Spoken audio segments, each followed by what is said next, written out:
Okay, so what's the hardest part? The things setting up before the webinar, or the follow-up of the webinar? What's the hardest? Well, there are different problems people face during the webinar. So first thing is audience.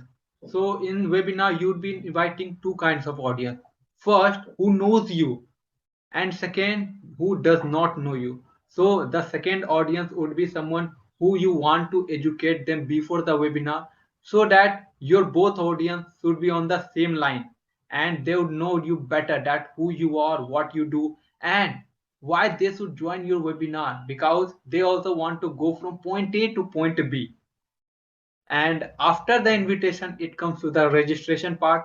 So once you can use registration landing pages or like Facebook Messenger. So the reason where people struggle most, and it's the universal problem, Luis, let me address this, that people register for the webinar but they don't show up.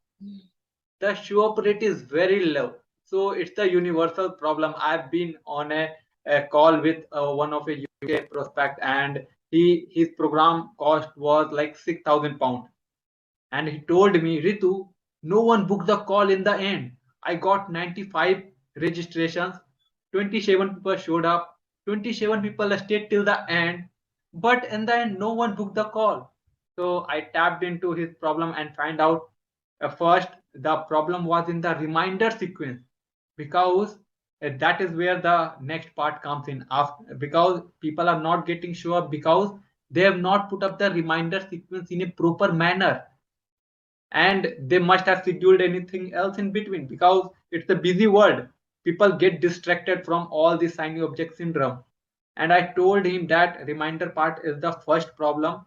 That is why your number decreased from 95 to 27. And he was like, yeah, I get this part.